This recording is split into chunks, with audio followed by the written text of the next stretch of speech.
আকাশে ভেসে ওঠা ছোট্ট একটি ড্রোন তৈরি করতে খরচ মাত্র $35,000, কিন্তু সেটিকে থামাতে যে ক্ষেপণাস্ত্র ছোড়া হচ্ছে তার দাম $5 থেকে $40 লাখ। এই বিশাল ব্যয় বৈষম্যই এখন পশ্চিমা সামরিক পরিকল্পনাকারীদের প্রধান উদ্বেগের কারণ হয়ে দাঁড়িয়েছে। প্রতিরক্ষা বিশ্লেষকদের ভাষায় সমস্যার মূল জায়গা প্রযুক্তি নয়, অর্থনীতি। ইরানের তৈরি ড্রোন তুলনামূলক সস্তা, কিন্তু সেগুলো ধ্বংস করতে ব্যবহৃত ইন্টারসেপ্টর ক্ষেপণাস্ত্র অত্যন্ত ব্যয়বহুল। ফলে প্রতিটি আক্রমণে হয়ে উঠছে ব্যয়ের এক কঠিন সমীকরণ।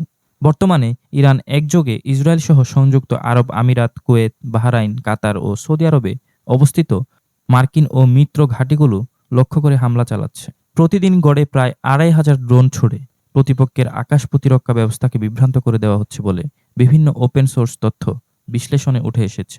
ধারণা করা হচ্ছে ইরানের কাছে 80,000 থেকে 1,00,000 শাহেদ ড্রোন মজুত রয়েছে এবং প্রতি মাসে অন্তত 500 ড্রোন তৈরির সক্ষমতাও তাদের আছে।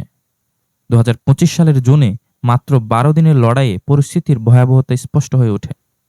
সে সময় ইসরায়েলকে রক্ষা করতে 150টি থার্ড ইন্টারসেপ্টর ব্যবহার করে, যা তাদের মোট মজুদের প্রায় 1/4। প্রতিটি থার্ডের দাম প্রায় $1,50,00,000, আর নতুন করে তৈরি করতে সময় লাগে 3 থেকে 8 বছর। স্টিমসন সেন্টারের সিনিয়র ফেলো সতর্ক করে বলেন, ব্যবহারের গতি উৎপাদনের চেয়ে বেশি হলে মজুত দ্রুত শূন্যের দিকে যাবে। প্যাসিফিক ফোরামের উইলিয়াম আলবার্কো একই আশঙ্কা প্রকাশ করেছেন। তার মতে, অ্যান্টিব্যালিস্টিক ইন্টারসেপ্টরের মজুত আগে থেকেই সীমিত ছিল।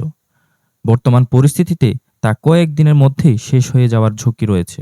যদিও মার্কিন প্রেসিডেন্ট দাবি করেছেন এই যুদ্ধ 4 সপ্তাহের মধ্যে শেষ হতে পারে। তবে হামলার গতি যদি অব্যাহত থাকে, সেই সময়সীমার আগেই ইন্টারসেপ্টর সংকট দেখা দিতে পারে। খরচ কমানোর বিকল্প পথও খোঁজা হচ্ছে।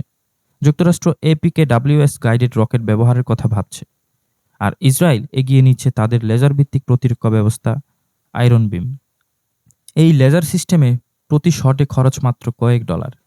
তবে এখন এর সক্রিয় ইউনিট খুবই সীমিত এবং কার্যক্রম মূলত ইসরায়েলেই সীমাবদ্ধ। সাবেক ইসরায়েলি নৌ কমান্ডার সতর্ক করে দিয়েছেন, ইরানের হাতে হাজার হাজার ড্রোন ও ক্ষেপণাস্ত্র রয়েছে। নিজেদের অস্তিত্ব রক্ষার প্রশ্নে তারা দীর্ঘমেয়াদী সংঘাতে যেতে প্রস্তুত। অতএব এই যুদ্ধ শুধু আকাশে ড্রোন ও ক্ষেপণাস্ত্রের সংঘর্ষ নয়, এটি অর্থনীতিরও যুদ্ধ। এক পক্ষ সস্তায় আক্রমণ চালাচ্ছে, আর অন্য পক্ষ ব্যয়বহুল প্রতিরক্ষায় টিকে থাকার চেষ্টা করছে। এখন প্রশ্ন হলো, এই অসম ব্যয়ের লড়াই কতদিন চালানো সম্ভব? দেখতে চোখ রাখুন পরবর্তী ভিডিওতে।